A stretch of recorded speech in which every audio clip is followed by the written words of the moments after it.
Pae Veo, the man himself. It's How we doing, funny, Pae? somebody mentioned that the other day, and I hadn't realized I haven't left this area, this room in so long. I had no clue that's going on. I walked outside and yeah, it was all smoky, and I was like, I didn't even notice. I just apparently it was going on for days, and people kept asking, like, I hope you're able to breathe over there. I'm like, No, what? you're a true medieval scholar. Remember how they Yes. liked they would go in to do translations of the Bible or to write the Bible out, and they would literally seal them in the room. Yeah, yeah. Yeah, So I salute you, sir, because you're getting a return to that. it's funny Um, you use that as an example because I'm going through the Hebrew text of the Old Testament right now, word for word, and connecting it with everything. So I'm actually doing that with the Old Testament right now. So your that's example is perfect. actually very dead on. Well, don't try to open the door to your apartment because you actually might find bricks that have just covered it at this point. Where like the local monastery, they it's, were like, oh, we thought that's what you wanted. it's, Oh, all right. it's like, yeah, I guess this works. I mean, Pay's like, what's as long as another food, can excuse? you throw the food through the window? And they'll be like, no, you just fast for 20 years. That's, Uh, but it, yeah, it's that's what is it like in Revelations? The pages of the book are like honey. So you just start eating pages of the book, it will be fine. They taste like yeah. honey. Yeah. It tastes like honey, but then it gives you a really bad stomach. And that's like if one reads Revelations for the very first time and has no clue exactly what it, that verse is hilarious. Yes. It's like God told him to eat this book, so he ate it, and then it gave him a stomachache. And you're sitting there like, yeah, what did you think was gonna happen? You ate a book, dude. Yeah, that's the only part of the book of Revelations is like literal. It's like he ate a book and he got a stomach ache, and people are like, "What's the metaphor?" And like John of Patmos is like, Yeah, there's no metaphor there. "He just ate a book." What do He's you friggin' he moderns was don't know anything? he was kind of going nuts at this time. He just, I mean, he saw a lot, okay, and he was just like, "Fine, I'll eat that's the book, no problem." yeah, that's that verse always, and it's just so blunt and just Just straightforward. ate it, and he got a tummy Just ache. hate it. It just yeah, that's all it is. I bet Uh, you in the Hebrew it's literally tummy ache.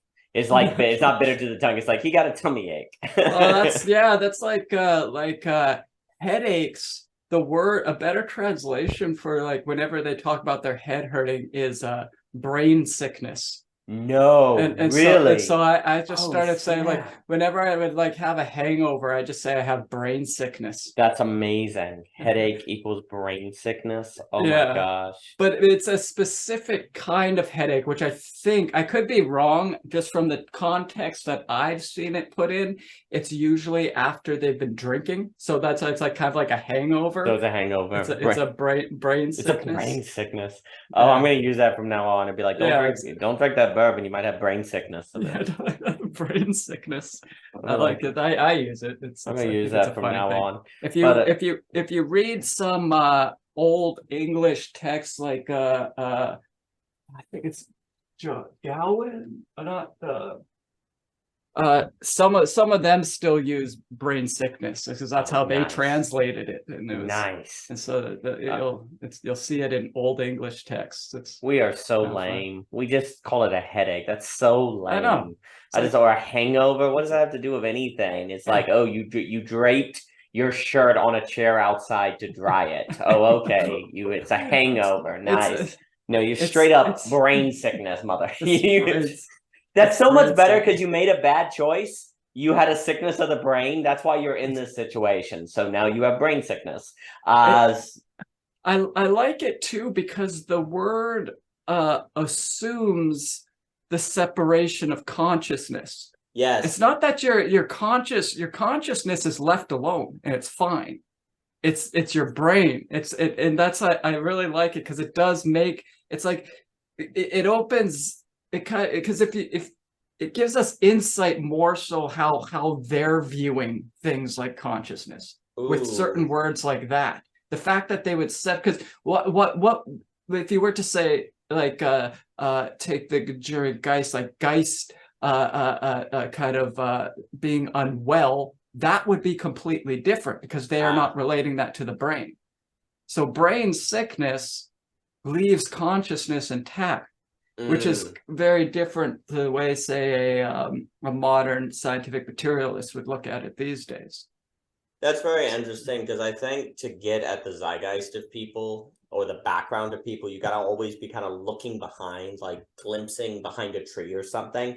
And like if you ask people directly what they believe or what they think, they may struggle to explain it. They may lie and not mean to lie. They just don't know how to articulate it. So whenever you're trying to get into the minds of a people, whether it be your neighbors or even the medievals or whoever, you're always trying to like glance around things and see what's going on. And so that's a great example on what you're saying about brain sickness, because you look at the word and say, oh, it's just an alternative way to talk about a headache. But if you start like looking around the word, be like, wait, what would the context be that would make them use this term? And what is the existence of this term say about this context? That's when you're kind of looking around it and you're getting insight into the paradigm. So I like the point you're putting there.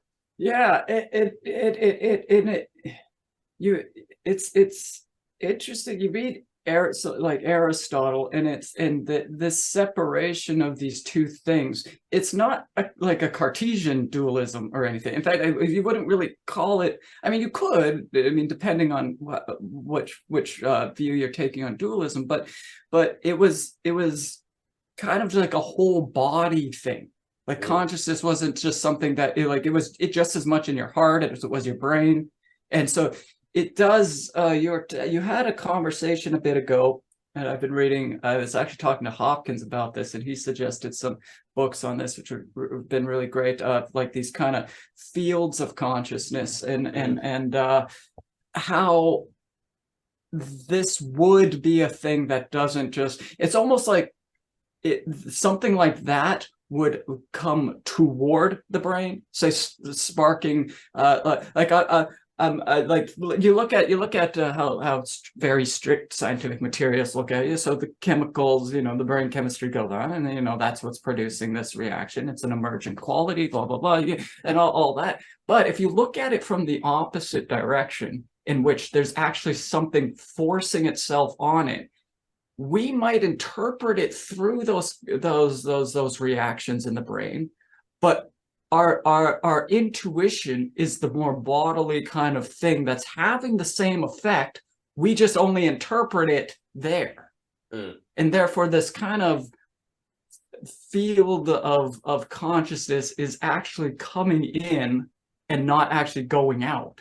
I don't know. It's I mean, that's saying a lot without explaining any of it, but that's a hours and hour-long conversation, but it's a kind of a interesting thought. Hopkins was telling me his ideas on that, and it's kind of just interesting, I guess. No, it's extremely interesting because, I mean, the moment you say brain sickness, then that designates or something you're tempted to go, oh, well, the term headache is very ambiguous, right? It could be brain ache, it could be mind ache. So we're just going to avoid making any sort of giant metaphysical claims and go with an ambiguous term like headache. And people associate head with mind and brain and all those. So there's a kind of shrugging off the claim by going with headache. But when you call it a brain sickness, what's so interesting about that, like you say, is that saying in the same way you've hurt your hand, there's something wrong with your hand. You wouldn't say there's something wrong with Daniel. You'd say there's something wrong with his hand. Likewise, oh, your brain isn't working. So automatically, like you say, that makes a distinction between brain and consciousness. It's not that your consciousness is ill or yourself is ill or something like that. There's a distinction there. And I am very sympathetic to understanding consciousness more like a field. Like you mentioned, like I've been talking with Jacob Kashir, Emilio, and a lot of different people. I think AI is basically going to force us to realize that consciousness is not just located in the brain or it's just a brain function, even if the brain is necessary for the field. I think we're going to become increasingly interested in consciousness as something that is the entire body all at once. And it is very difficult. Like we have one paper called the heart-mind dialectic, and it like the very things we focus on tends to be relative to what we feel. Like when a conservative reads an article, what they are attracted to is different from a liberal because of an emotional element. Like there's an emotional sort of, oh, this sticks out to them. Why do things jump out at you versus not? Is that intellectual or emotional? Like when you start really paying attention to the phenomenology of thinking and experiencing, you really can't draw lines, not hard lines, between emotion, thinking, tactile knowledge, abstract knowledge. All of these things kind of blur together. So if they all blur together, it would seem to be more like consciousness is a field than a single function of, say, the brain or something like that. Obviously, the brain can be the sort, you could say it's a source of thinking or something, but then thinking is totally indebted to emotion. So what are these divisions? It's what was the source of interpretation? I completely agree. Descartes mentions in I think it's in Passions of the Soul. It might also be in his correspondence with Elizabeth, where he acknowledges, he says, yeah, okay, so consciousness, or I get here, he just say the spirit or soul, he uses these interchangeably. Well, here in this situation, depending on where you're reading, but anyway, he recognizes that it must be something involved in the brain, because when the brain is damaged, and this is kind of the typical scientific materialist argument as well, when the brain's damaged, your consciousness is damaged. And they use that as the starting point that well, then that means that consciousness comes from the brain. But the problem with that is that works both ways. Right. If the brain is something that interprets, if it's damaged, it's still going to have the same effect, even if it's something something's coming in that causes it, because now that thing coming in has nothing to interpret it. And so therefore consciousness, if your brain is affected, consciousness actually isn't being affected. It's what's being affected is your ability to interpret it. Right. So that argument doesn't actually work with scientific materialism, because you can go do it both ways. Well, I think it's an extremely good point, because if you're like conscious that you're not interpreting correctly, or you're conscious of the very undergoing of, say, the failure of the interpretive faculty, that would mean you are conscious of the failure of the interpretive faculty. And that's exactly true. And there is evidence of this. Like, for example, recently for me, I have been completely sleep deprived, have not been able to do much. But it's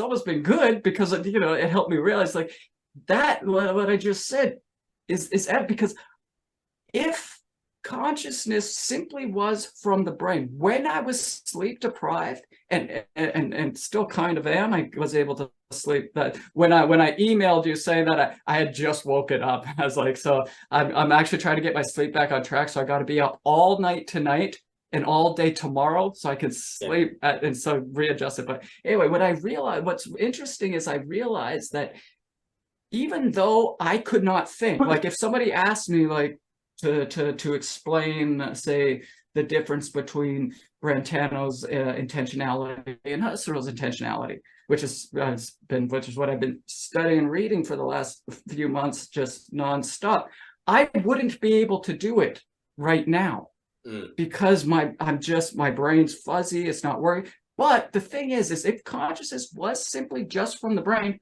I wouldn't realize that I couldn't do that. Exactly. The fact that I know that it's not working tells me, the fact that I'm conscious of it not working, what is it that I'm conscious of if it's not my brain not working?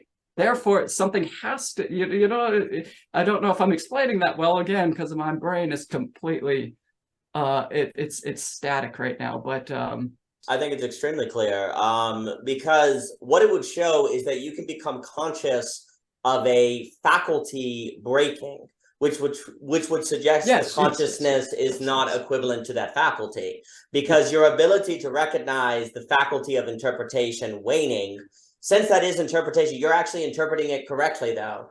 As it is getting worse, you're like, I can't interpret. So there's this other layer or this other dimension that is able to kind of interpret your lack of interpretation as lack of accurate interpretation. Yeah. Which would suggest there is an additional layer to the brain engaging in interpretation. I think that's very important. As you know, I'm a big fan of examining the breaks to sort of determine philosophical insight. Like, I'm interested on the free will debate. I'm interested in when somebody asks you to go to the movies and you don't want to go to the movies. Yes, yeah. You feel in that very instance that you've lost something. Well, how can that be if you didn't have some kind of free will, something like that is no longer the case? I'm very interested in the moments when you, like you're saying, like that moment where there's a kind of break, where you're like, oh, I'm not interpreting correctly. Well, that is where you want to start. For me, your philosophical analysis, one of the great mistakes of philosophy is to try to get a clean example. Like, let's get the person who's able to do whatever they want, and there's nothing wrong with them, and ask, does that person have free will or not, like in a perfect condition? Well, the issue is it's going to be very difficult to have any experience where you could clearly break cause and effect from, say, will or something, causality and will. But if you locate a break example where you're being asked to do something you don't want to do, well, then the very break tends to be a revelation that there was something there. Maybe it's gone now, but if something's gone now, that means something was there that is now gone. Or it would mean that what we think causality is not so simple. So I think the example you're making on the awareness that you are not, that your brain's not functioning or you're not interpreting things correctly, suggests that consciousness is not limited entirely to the brain. Because you're also like feeling that you're not thinking clearly, right? That would suggest consciousness is tapping into feeling. It's like using feeling to think in a way, which is like, it's like when the brain isn't doing what it's supposed to do, the nervous system kind of rushes in there and it's helping you go, oh, I just don't feel like I'm actually interpreting correctly. And then the ears are piping in and listening, hearing the information, like those points aren't connecting. So you see the field of consciousness is all in operation to identify some sort of break of what the brain is supposed to do. It's this very ambiguous term, depending on who you're reading, of qualia and qualia. We tend to limit this to experience of physical things, or at least as far as from what I've read. But if you apply these ideas to exactly with what you just said, there is a kind of metaphysical element that you could interpret or call by the same way in which, the experience of experience is also the thing. Yes. And therefore that too, even though it might not be, say, the color red or something taken in by the senses, you could apply the term qualia, simply because that term has just been thrown around and I never know what people really mean by it anymore, unless that I know the philosopher who's saying it. But it's funny because I just read this I think I have it. No, I don't. Oh yeah, Freedom Evolves of Dennett's, and I'm not the biggest fan of Dennett. I mean, I prefer him over most of those other kind of PO, but mainly because. But what's funny is he tries to get rid of this idea altogether. But by way of definition, because he doesn't actually do it. He doesn't actually solve the problem. He just kind of calls it something else. Right. It's like if a city were to be overrun by wolves, and the mayor comes out and says that he solved the problem of the wolves, they're just rabbits. Well, that doesn't solve the problem. You just changed what it's called. I guess now we have a rabbit problem. Yeah, it's very similar to what Krauss does with the problem of nothing. It's like, well, you redefining it doesn't. The problem's still there. But where I do agree with Dennett is that we are looking at that kind of thing wrong, but we're looking at it wrong. Not for the reasons he thinks so, but for the reasons that you just mentioned, is that this isn't actually strictly experience from the perspective of kind of materialism, but from a far different kind of perspective. And I mean, I really wouldn't have anything more to say on that, because I really wouldn't know where that would go or how that would look other than what you've already just said. Well, I agree that the word qualia is now very difficult to use. I think also, like when Thomas Nagel is talking about what's it like to be a bat, and I know Bennett kind of mocks that. I'm not sure if people understand. Honestly, I'm like, what is the problem of qualia is admittedly strange to explain because you have to use words and ideas to explain it. So it automatically is in the opposite realm of what you're talking about.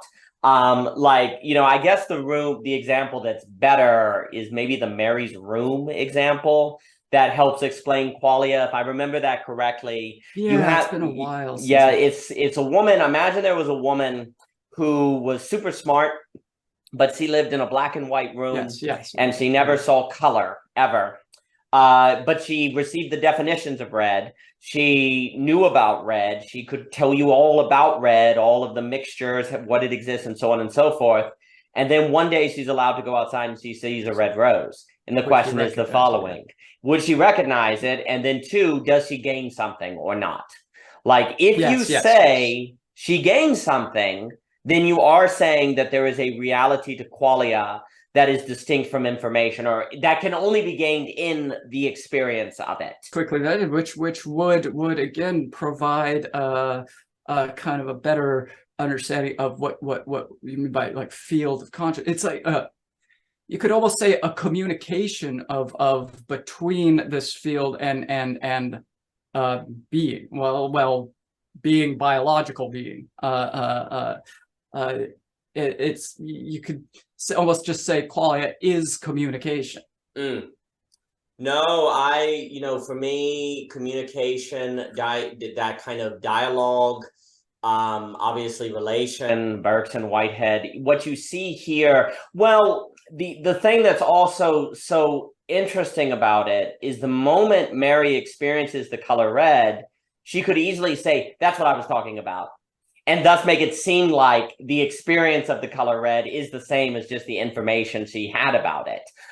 Because it is immediately integrated into the field of consciousness by which red is known, as if it was always there. So there's always a kind of sleight of hand that can occur with the qualia that immediately vanishes when you forget that initial experience. And for me, that initial experience of Mary's room is the break, is another example of the break. It's the moment where you find out that the idea of the color red isn't the thing. And so there's a break there, but you can immediately suck the break into your thinking to where you say, oh, that's always what I was doing. That's always what I was talking about. I completely misunderstood what you meant by break at first. No, I see what you're saying. I thought I was going to say, I thought what you meant by break was kind of that Sartrean in-betweenness of the nothingness in which a decision's being made, and therefore that's why I use the term communication, because in the Sartre perspective, there's that one thing is being interpreted by the other thing, and therefore that mirror.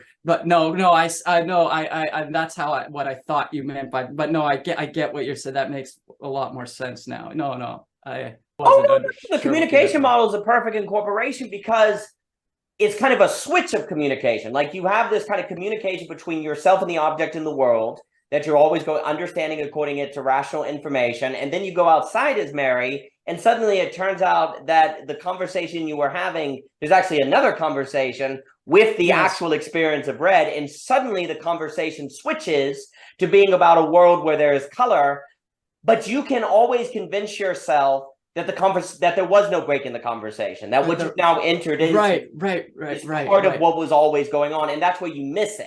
That's where you missed where something happened. And I think that happens all the time with the qualia, is the missing of the break moment, which then you don't have to explain. And I think that's where you end up in all these basically solving things with changing the definition, and like you see in all these different people.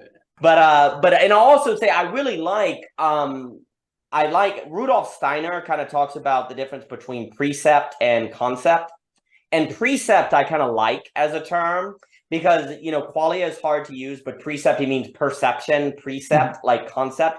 But he's talking about precept versus perception because he means like a frame of experience, a precept that you have. So there's the precept of the rose, which is Mary going outside and seeing a rose. And then there's the concept of the rose, which is what Mary had inside.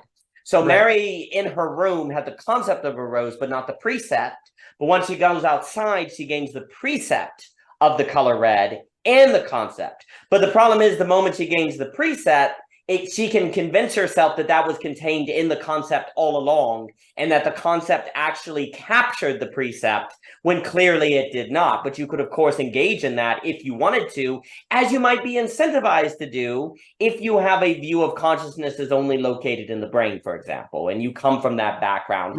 That might precisely orient you to make that mistake. And so the break is missed. And I think by missing that break, then the other thing, I guess, that's so paying attention to those breaks to me is a big deal. And then also just paying attention to the fact that consciousness is in fact always operating. If you pay attention to it, it's always operating as a collection of activities, never a single activity. You know, feeling is informing thought. Thought is engaging with feeling. You think an idea, like you're talking about the experience of the idea of experience. Like you can't have an idea and it not be there not also be an experience of thinking that idea, right? Likewise, you basically can't have an experience without you're probably going to be thinking. Like when you look at the bookshelf, you're thinking about the bookshelf, unless you're literally engaged in the Buddhist meditation where there's no thought at all. There's basically always thought going on. And what you run it, the precepts and perceptions are always changing what's thinking. And so consciousness as a field where the brain interprets primarily, and consciousness seems to be doing more than that. It makes me think too. Well, and actually, before I forget, there's this section. I've been reading David Tracy. I've never read him before. I'm trying to, this book, Plurality and Ambiguity. It's actually quite lovely. I'm trying to get the introduction together. The Map is Indestructible, which needs to be done before Belonging Again, the address. And The Map is Indestructible was going to be book 3 of The Truism of the Rational, but I'm going to make it book 2 because Reconstructing A as A is way too long. I think it's also more sensible for The Map is Indestructible to be book 2. It makes more sense in the ordering of it. But some of the things he was saying that I really like, actually. So he's talking about theory. I'll have to read it. It was beautifully put. I'm always looking for beautiful articulations as well, because I think half the battle of thinking is finding a beautiful articulation, because that's how you remember it. Obviously, the danger of a beautiful articulation is that it convinces you that it's true when it's not, but it's really just elegant, and that's kind of the Gorgias thing, maybe, from Plato. But at the same time, the more crisp and elegant and well put the idea, the easier it is to integrate into your system, which would suggest that there is an emotive part of thinking as well, or a desire of thinking to look for something beautiful and emotive, not just thinking, which would again suggest that consciousness might be more of a field than just the brain. But he had this lovely part where he said a good theory, after all, is both an abstraction from and an enrichment of our concrete experience. Theory necessarily abstracts from actual practice to highlight certain salient, sometimes essential, but never exhaustive features of that practice. When theory works well, it provides a plausible interpretation of some essential features of a puzzling phenomenon of practice. Then abstraction enriches all practice and thought by helping us understand some features of reality that it would be wise to keep in mind. And I thought that was really lovely put, where he's saying that theory, of course, always abstracts, but it's going to be enriching a concrete experience. And one of the issues is it often feels when it comes to consciousness, we're given theories that don't actually help us make the puzzling phenomenon less puzzling. And in fact, it always feels like it's reductionist. So most theories of consciousness, I don't think, pass this test. The other thing here he says that I think is going to go to what we're kind of with the break and these kind of phenomenological experience. He has this nice part here where he says, in order to avoid the temptations to pure subjectivity, it is better to start not with the interpreter, but with the phenomenon requiring interpretation. And another example, so he says, to search for the illuminating example in everyday life, as in scientific inquiry, is to search for a good test case for concrete experience.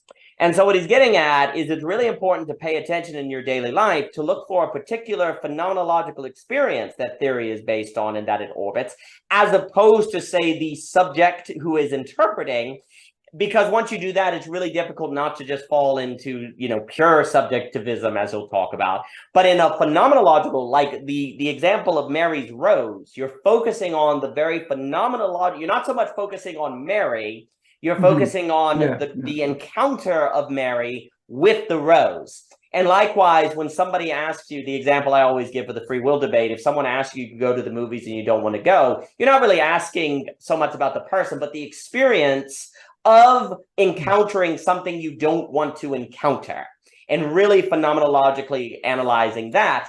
And so I like what Tracy was saying, because it also makes me think of the phenomenological pragmatism I like to talk about, because it's the idea that we need theory.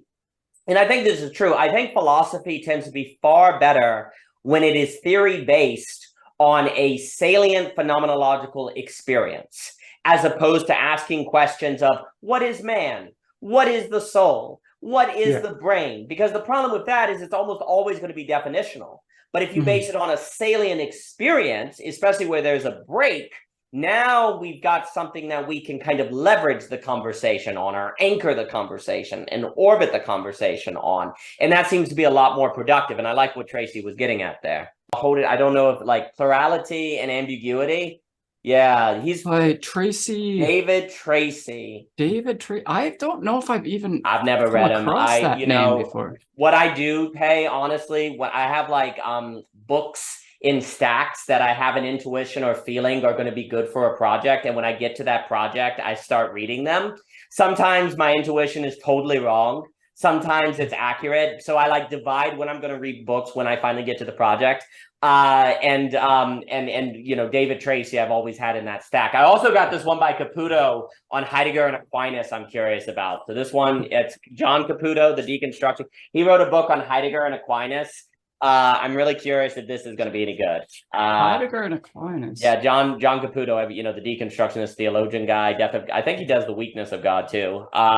So I'm really curious if this is going to be any good. And then also I'm going to try. I really like Herbert Fingeret. I can never say that guy's name. He wrote a book on death. His book on self-deception is really good. He wrote a book on self-deception that's really good. But in this one, he's kind of asking the kind of provocative question that he starts it on is, why are we afraid of death if death is not something we experience? Like, death is never a thing in life, right? As Wittgenstein put it. So why do we fear it? What's going on? And I think he gets very Heideggerian, because if death structures being, then maybe we're afraid of death because we don't like how our being is structured. I think that's kind of some of the angles that will kind of come out with it. So I think it will be kind of interesting. But no, David Tracy, he's a very interesting theologian, philosopher. And I think ultimately what he's going to do is, he had another line in there. Where was it? He basically is going to use that. I'm not sure how much he's into Habermas's commutative rationality, but he's really saying that conversation and communication, like you were talking about, is kind of foundational to all existence.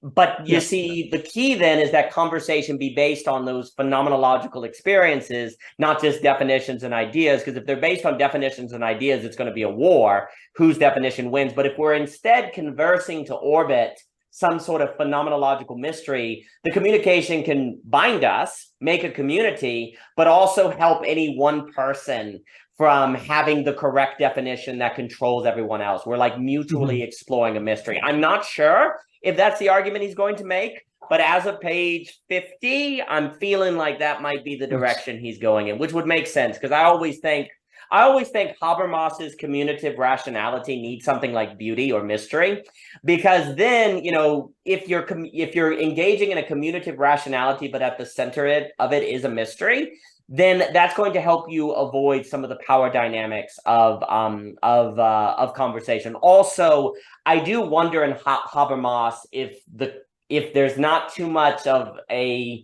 projection of ideal conversation conditions.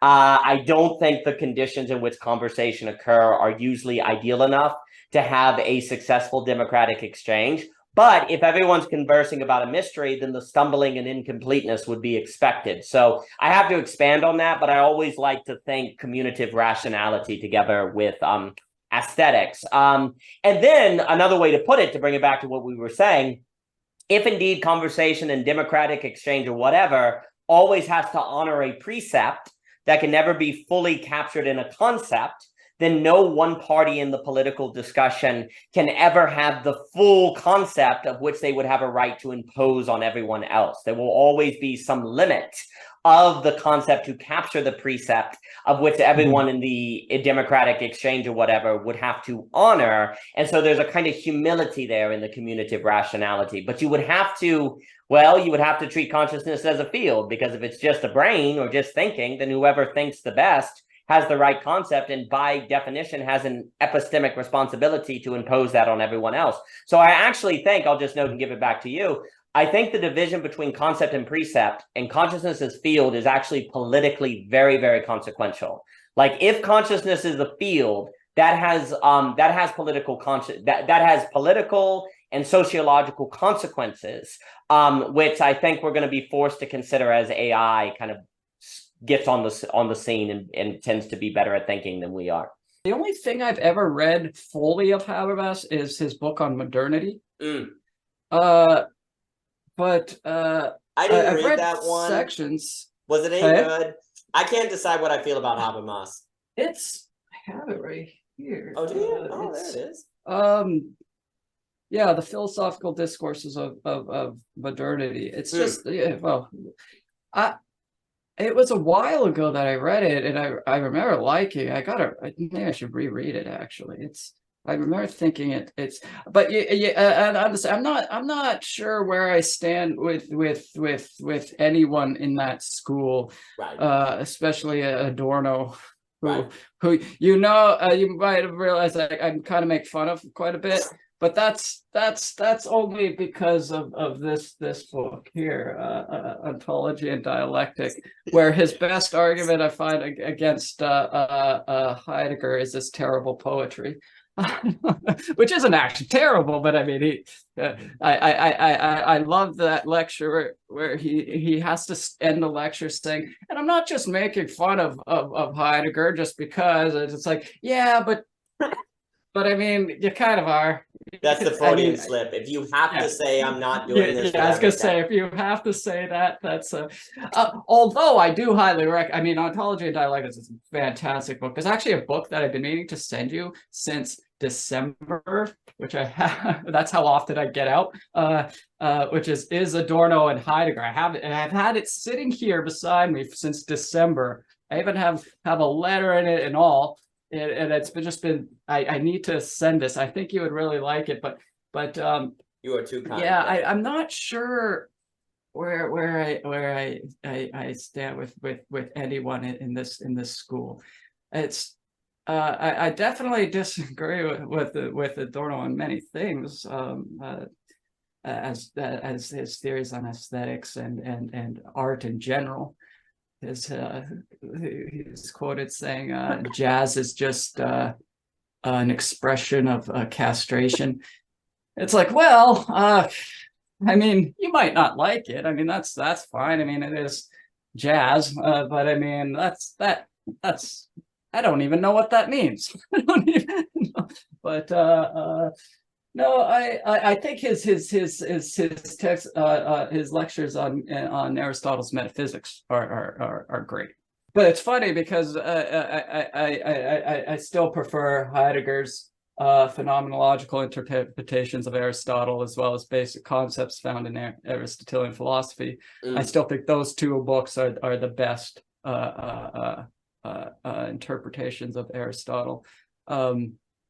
I agree. I think if you don't bring phenomenology or that consideration to Aristotle, because he's treating, like we're talking about consciousness as field, we have to understand a kind of field ontology and a field metaphysics. Otherwise, like that initial apprehension of the form, the substance, and the essence together as chair. So it's like a situation, as you know, I was talking about with Leibniz. And that was very kind of you to listen to that presentation. Thank you for doing that. I mean, it's not just a bias because I know you and you're my friend. That may have been the best lecture I've ever. It was the best lecture I've heard on Leibniz, and that includes anything that Bertrand Russell wrote, who Leibniz was his. I think he's the only philosopher Russell ever wrote a whole book on. But yeah, no, that that was yeah, one of the best lectures in general I've heard in a long time. It was it. And you know, and I don't think that's just the I don't think my bias here is overtaking, because I kind of I noticed the way everyone reacted when you were done that, and it was kind of, there was that small pause in between where everyone was like, wow, that actually, that it put everyone, I think, back a bit. And I remember it immediately made me think of I read this biography on Heidegger a few years back, and one thing I remember reading was that at the end of his lectures, one thing that propelled him to the status he was at was his lectures were just so, not forceful wouldn't be the right word, but so captivating that people would just sit in silence after he was done, and they would just kind of not really know how to respond to it. And that's what it like when you were done that lecture, that's immediately what I thought of, because that one, everyone I saw notice kind of reacted slightly different, and it was like, yeah, I get why. No, that was quite impressive. I have to say, probably the best lecture I've heard on Leibniz. Well, that means the world, Yes. Pae, to hear from you. Yes. Well, I appreciate it very much. I feel like Leibniz is not understood at all. I think he's one of the great minds, and I do think if you take it seriously, it has massive implications for relationships, for communities, how you think about interaction and what these things are going through. So it really means a lot that you thought that the lecture worked, and that it elucidated Leibniz in important ways. Yeah, well, he was one of my first philosophers that I just had to read everything of. Because before I got more into philosophy, I was at least in back in my school years, it was always mathematics. You know, that was the main thing I studied, and it was so naturally Leibniz was the guy that I Leibniz and a lot of Descartes were the two that I studied the most. And so there's always been a special place with Leibniz. I think you're right. He is great. I think part of the reason he's so greatly misunderstood is because, and this is I would apply this to Descartes as well. He's not very well read, and I might sound crazy say Descartes not very well. I mean, Descartes is considered the father of modern philosophy. Of course, he's well read, but you listen to what most like you, at least when I say most, I mean what you hear on platforms like YouTube. I obviously in circles that people like you and I hang out in, both of these people are very well read. But but I think part of the reason they're so greatly misunderstood is because there's certain sections in which both of these philosophers wrote that were so influential that they kind of got separated from their body of work, and it's the only things, like when I hear people talk about Descartes on platforms like social media platforms, I know for a fact, if they've read anything, it is simply maybe the first 4 meditations, and that is it, which is such a small part of his, like, you cannot understand Cartesian duality if you don't read The Passions of the Soul, right? Because you get this idea, if you just read those sections and in Meditations, you get this idea that Descartes really did think these were just two completely separate things that but he didn't. He never actually thought that. And he explains this very, very well in Passions of the Soul, as well as his correspondence. And what's more important, I think, than the Meditations themselves, and I don't know why they're not more popular, and what is required reading is the responses from Meditations, where he responds to Hobbes, and because he takes everything he says in Meditations and very well explains everything. You could read just that and probably know more about the meditations than if you were to read the meditations. And which makes sense, because all the parts in which people are confused upon, he explains very well in those sections, and they're great. But I feel like I listen to people talk about this. It's like, I don't know if you actually read Descartes or not, and it's sad. But I mean, it's and Leibniz, I think more so Leibniz, it falls under this as well. Is there's a few ideas of his that were so influential that they end up missing. They won't read the metaphysics or anything. It's the metaphysics. It's very strange, and how he and you know, they know the monad things and how he uses this and that. And it's like, but they know the very basic things of this because they just read these tiny little sections where he talks about it. But you don't actually know what he means by that unless you read what the context of it. And that's why I think they're so greatly misunderstood. Is just simply due to the fact that the sad problem of thinking we do understand.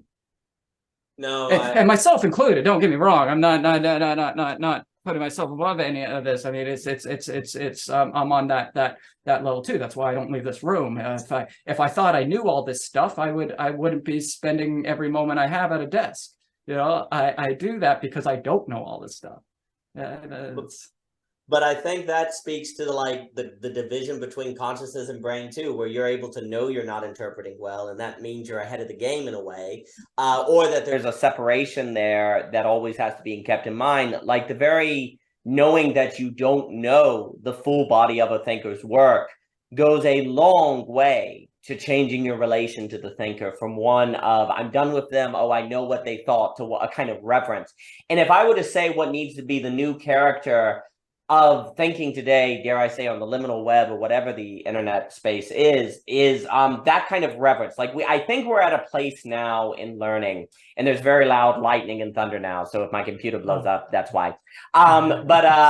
It's 4 days in a row we've had like doom storms, like 4 days in a row. It's been hilarious. Jacob Kashir from SenseSpace was here, and literally the wind was like 70 miles per hour at one point, blew everything off the porch, hail. I'm like, Jacob, aren't you glad you came to Virginia to die? Isn't it great to be here to die? So glad you came to Virginia to die. It worked out.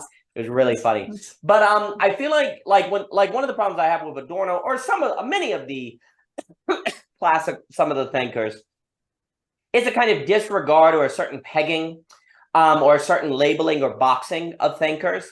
Maybe this was necessary. If I were to be very charitable or try to be charitable, maybe this was necessary before the internet, because it simply was not possible to get like a big, deep context of like a lot of thinkers.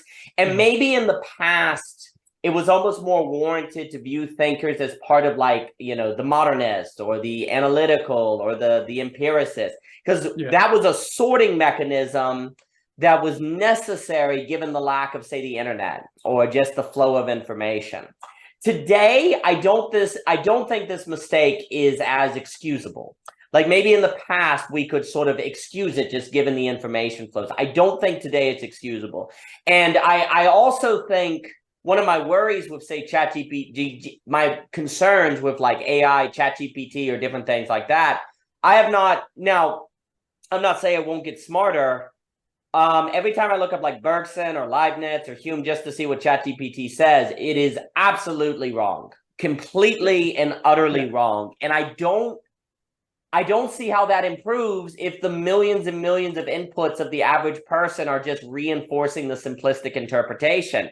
I worry, well, let me put it this way. For me, the problem of AI announces more than ever the necessity of doing everything in our power to read thinkers as themselves, not as part of a movement or looking for the key ideas, because that is what AI is going to tempt us to not do. It's going to tempt us to really continue to do the school of life stuff, as opposed to moving beyond that, where you realize, oh my gosh, everything I learned about Leibniz was wrong. Oh my gosh, everything I learned about Hume was wrong. Descartes, it was entirely Hegel. Like that's what I think is so interesting about and I'll give it back to you. What's so interesting to me about these online groups is more and more people are realizing or finding out that like the high majority of philosophers were taught wrong.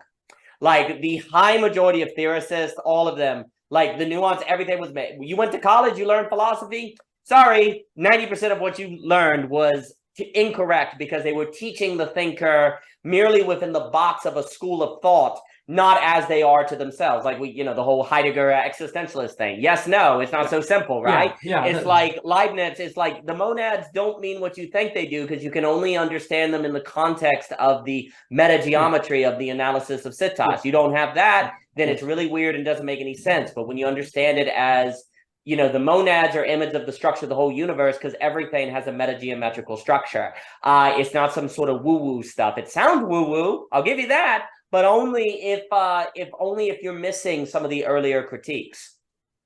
No, that's the exact point I was trying. I don't know if I cut this out of the video that I did of this Heidegger existentialist. Like I cut so much of that out because I realized I'm just going to have to talk more about this.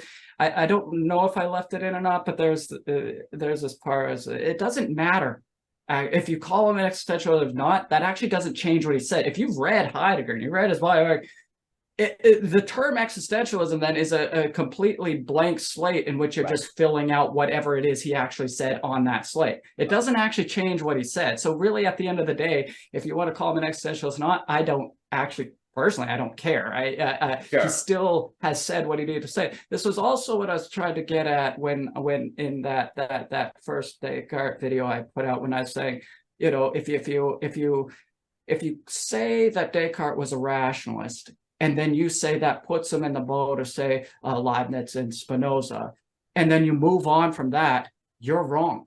Yeah. Right. Were they all rationalists? I mean, yeah, of course. I mean, no one's gonna.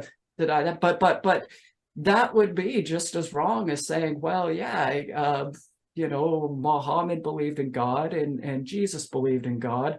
Therefore, Christians and Islam are in the same boat. It's like, no, that, and then if you move on from that, you're just wrong. That's that. Like you've just misled everyone that just said that. Now, there's no problem with saying like, yeah, these guys are rationalists and moving on. I mean, I wouldn't have a problem with that, but then I usually what follows that, because technically that's right. In my opinion, that's not saying anything. Right. It's just like, well, okay, that's not wrong, but that's not anything either. But my problem with doing that is that because what follows from that is usually the definition of what a rationalist is in the context of one of those specific philosophers. And then, and nothing's ever mentioned about the other two. And therefore, now they're like, well, now it's wrong. I think that point is critical.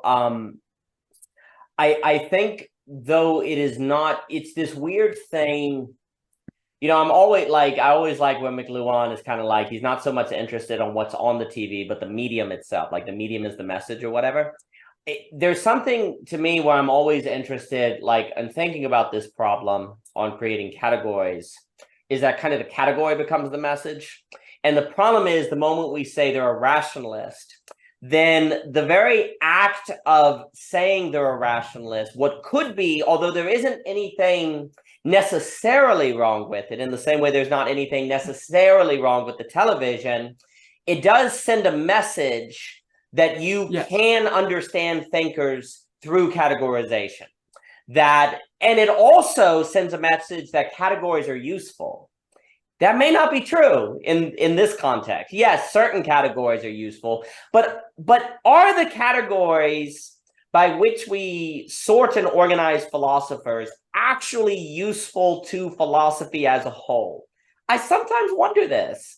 I sometimes wonder if we might just be better off to have a list of philosophical names where we say, this is the order of the conversation, but not label any of them. If maybe instead we just said, these were the people between 18 and 1900, 1900 and 2000. I sometimes wonder if the categories used in philosophy, analytical, continental, blah, blah, blah, I sometimes do wonder if those actually do more harm than good. I don't have a hard opinion on this, but I've started to think that we should just have like years or something. Now, obviously, I come up with I talk about the modern counter enlightenment. So, but for me, that category is needed because of the problem of categories that has resulted in people being pushed out. So I'm curious what you think.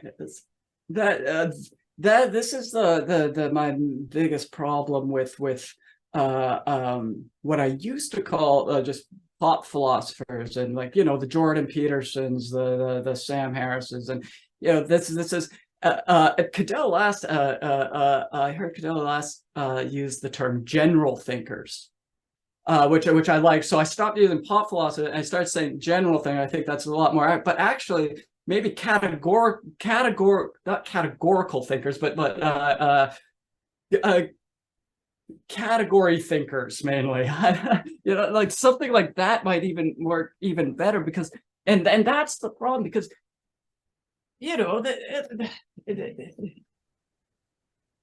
someone like these Jordan Peterson, Sam Harris, Christopher Hitchens types, they do this and without realizing it come to these conclusions, and the conclusion themselves can only work if what is in that category in every sense equivalent, right? But it's not in any case, and sometimes the case they are at opposite spectrums, and so they end up this is the problem that again they have with like things like School of Life and all that, right. is that's all they do, right?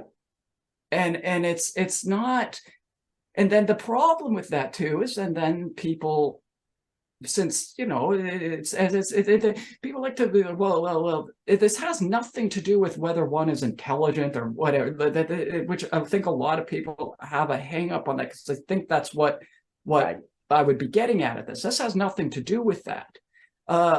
This has everything to do with if I were to go into a subject knowing nothing about it, I assume the person telling me about it knows more than I do if I know right. nothing about it. And therefore, whatever they say, I will then take it and then go repeat it. And right. if it's in that sense of kind of that categorical understanding of it, then I go to somebody else that really has done their work. And I start talking to them about it, and they aren't they're in that category, but they're not in that category. Right. They're in one, but I'm approaching it because my whatever influence, subjective experience that might have pushed me in one direction, I only defined what that other person was telling me so I limited the category to my own understanding of it, even though the category is like this. I don't know if this is making any sense, but even though the category is like this, I can only understand about this much of that category. Now I go talk to somebody else that's in this category, but they're like right here. Yep. And so we think we disagree, or no, we think we agree, but we actually don't agree on anything. Exactly. But we can't actually ever come to that conclusion, because when we discuss it, our language sounds like we're agreeing. And you see this same problem on the other end of the spectrum, where they actually are in complete agreement, but it sounds like they disagree. You right. see this a lot in these silly debates on, like, does God exist or not, which right. is hilarious. You watch them for comedy's sake, really, but they're in. They think they're you'll watch like Christopher Hitchens debate, I don't know, Daniel Craig, I think his name. Yeah, you watch and you want to stop them and go, listen, Hitchens, you're asking a metaphysical question and you're demanding a materialist answer. That's not going to happen, because you guys are speaking two different languages. You guys are actually in complete agreement with each other, right. because neither of you are defining what this term God even is, nor right. could you. Right. But at the end of the day, all you're arguing on whether or not you're here at that moment debating. Essentially, you boil the argument down to its very fundamental, but what they're trying to get at is what they want to call the thing that produced the here and now. Whatever produced the here and now, call it cosmos, but whatever you're calling the cosmos, the universe, the other person's calling God. Those two right. terms defined are the exact same. But one is approaching this through the language of metaphysics. The other one's approaching it through the language of a more materialist scientific materialism. And the scientific materialist will ask a question in their language, and they'll get a response from them in the response in the other language, and they think they're disagreeing. It's like someone an English speaker and a German speaker looking at a dog, and the English person goes, "That's a dog." The German goes, "No, a hound. That's what that is." He goes, "No, that's not a hound. That's a dog." It's like, no, but German in German, hound is just dog. So right. You guys are saying the same. You're not arguing here. But right. But because they're using it, but that's the problem of that categorical kind of thinking. It's just. It's an obvious mistake. Like I'm probably saying this, and you're saying like, yeah.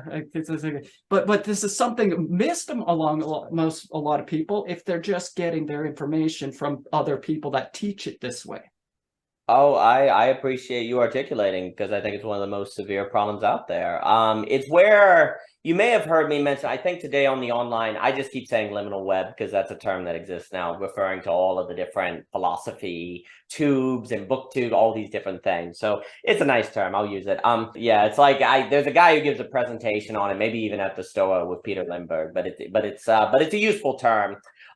This is where, to me, the meta language skill is so important, and that's the ability to look above meta, like on the two language games, and to see where they're actually like using different definitions. The ability to, almost like a shaman, move between languages, organize languages. That skill is utterly invaluable. And I think basically where I can excuse people in the past for not having the meta language skill, today with the internet and the resources available, I don't think it's an excusable mistake. In the same way that letting our categories do our thinking for us, maybe that was necessary in the past due to the limitation of information flow, but today it's not acceptable. The standards change given the historic moment, I think. Yeah, no, I completely agree. And the problem is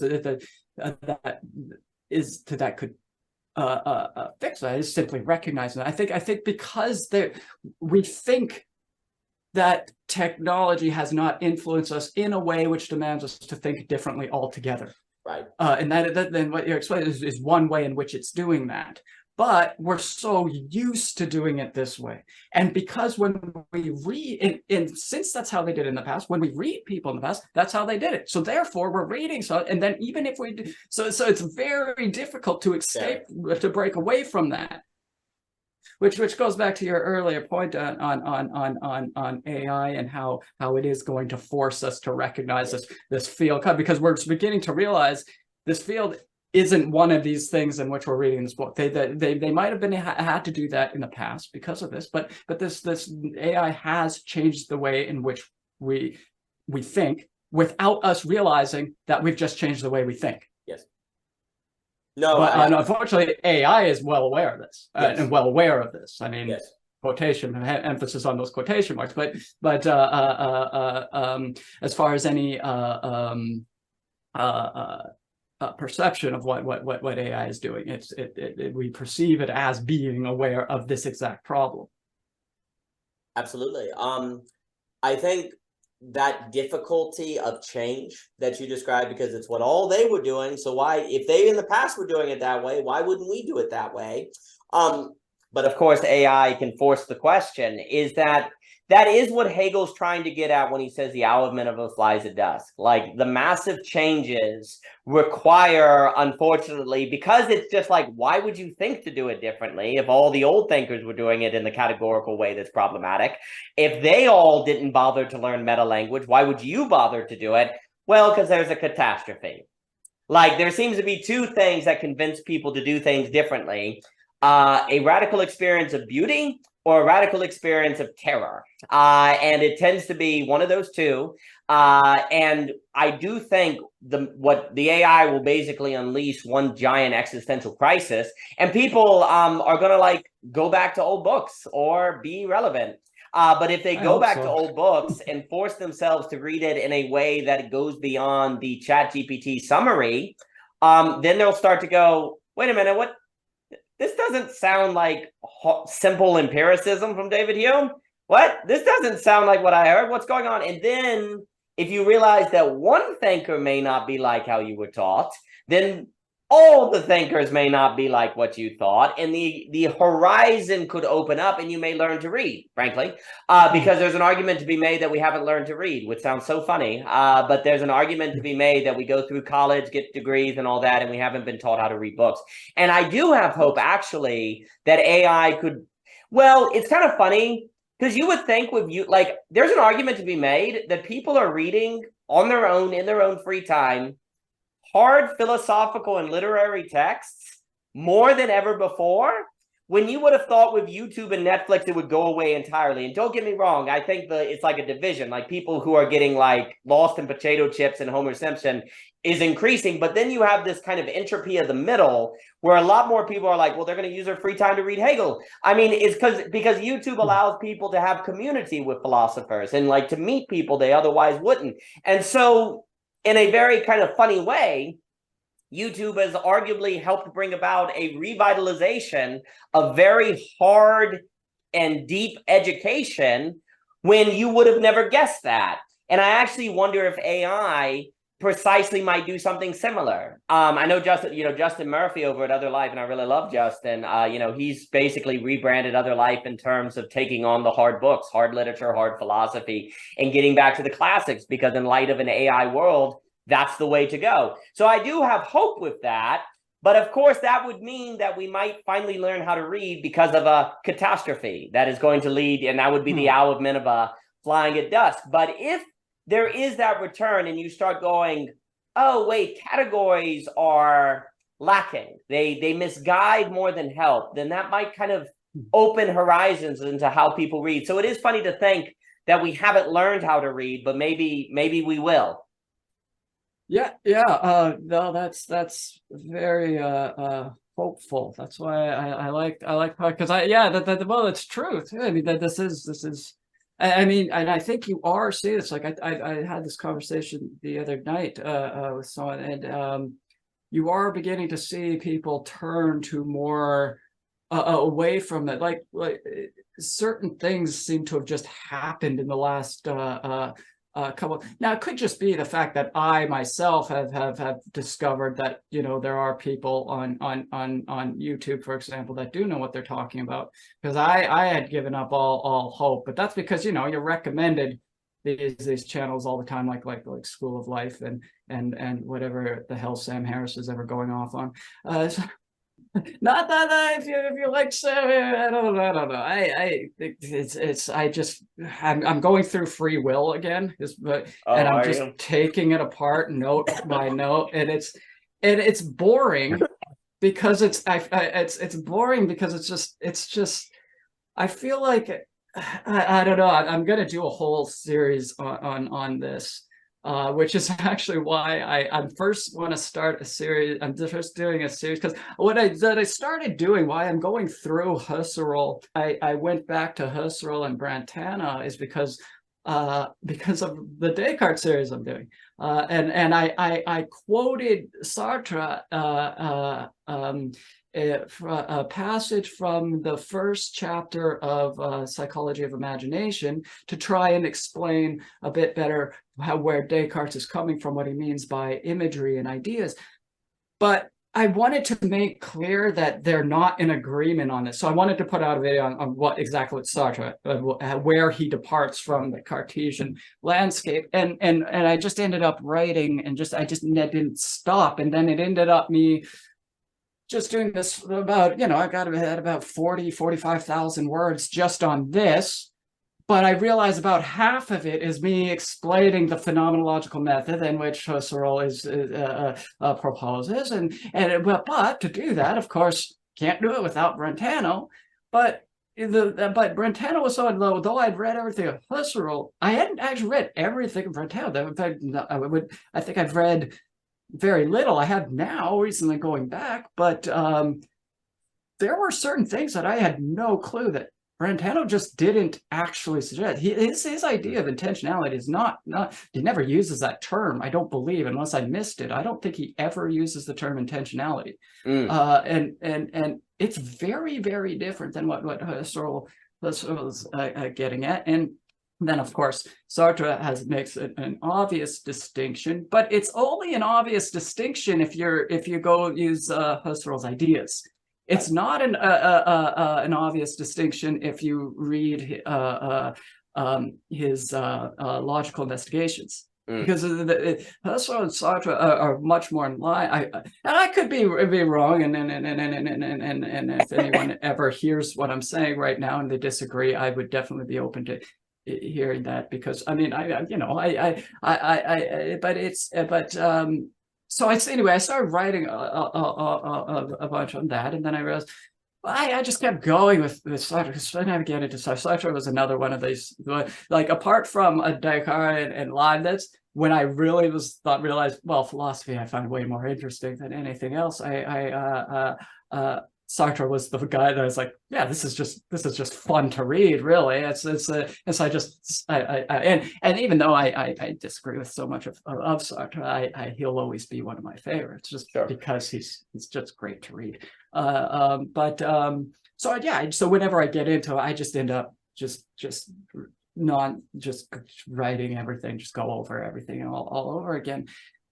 Then, of course, you get to chapter 5 of Being and Nothingness, and his ideas on freedom really come together, I think, in that chapter. So then I just started writing on that, and then it was just a whole thing on free will. And I thought, well, once I do this whole series now on Sartre, I should just do a whole series on the free will debate, because I've been seeing a lot of this scientific materialism coming back.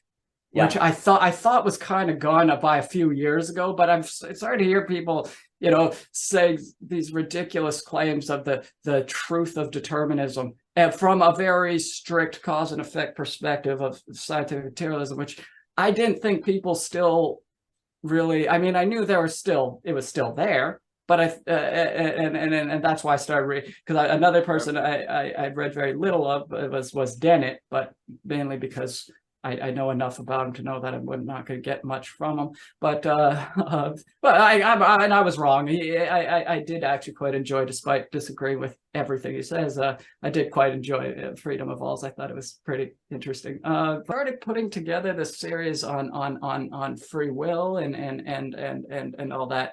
I started reaching out to people that I know would be taken far more serious. So I thought maybe doing like it as a kind of a documentary style, which would take a lot more time. But I realized, this isn't something that I can cover in, a series of 5 videos that are 20 minutes long. You can't really do it. This is an insanely broad subject that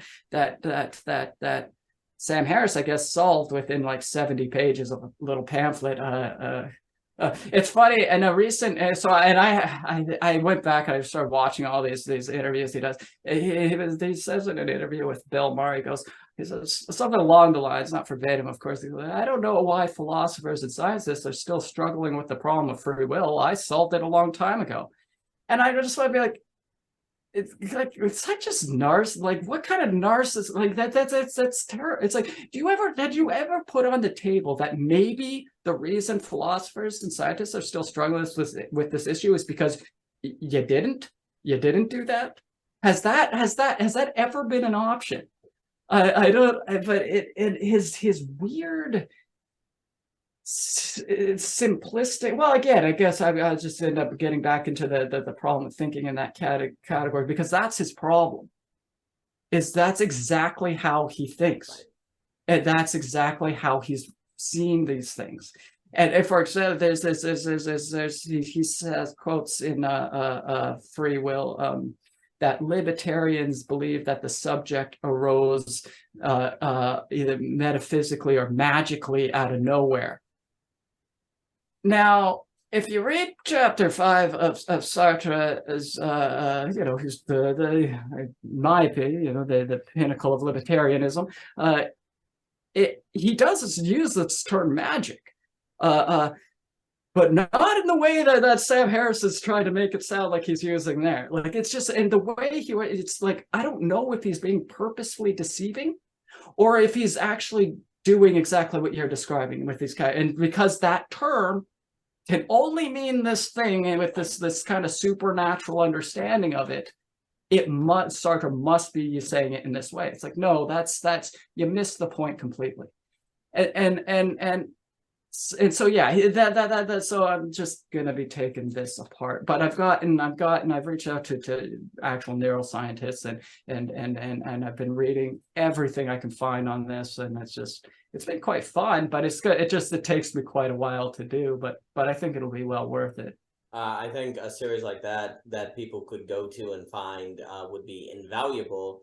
And unfortunately, most people, in the same way that the people who attack free will have not done the work to do so well, the people who often defend free will have also, unfortunately, not done the work to do it well. So the conversation in general is lacking, and I really like the idea of a documentary structure. That's very cool. I really like that. Yeah, I was thinking, like, if this works and it does well, I could continue it with other videos. So say if I were to do something on or even a text like I just my copy, well, I just started reading it, but I got it a couple of weeks ago now at this point of Visual Arrows. I started writing this kind of thing that focused on that, but using kind of incorporate what Cadell says there, and so I ended up doing that, and that's just why it just takes me forever to do anything, because it doesn't help that this group of people that I've come in contact, it's constantly putting out stuff that I'm generally just like, I just want to read this. I don't. I had my set, all the books you see behind, that's my studying stuff, and now it hasn't really changed. These are the anything outside it, it's like I add to it every now and then, but now coming in contact with you, Cadell, and everyone else, it's like you all have these systems and subjects that I'll be going over and over again for the next 5 years, and it's like, well, because when I read something like that, it's not even just enough to understand. It's like, I want to be able to just like speak like that. Right. I want to have more conversations with actual outside real people instead of pacing this room back and forth for hours and hours talking to myself. I mean, that apparent. I thought that was enough, but only after listening to you and others express their ideas, like, oh yeah, I can't. I guess you can't just talk to yourself. I guess you do actually have to talk to other people. That's interesting. That really threw a wrench in my whole lifestyle. It is funny how the brain focuses on negative and not the good, and it has to be fought against. And I think the creative life is a wonderful opportunity to fight that on many different occasions. And I agree that systems and subjects has to be returned to over 5 years. And, a few more things I was going to say. I do wonder, like, you're talking about like people talking past one another.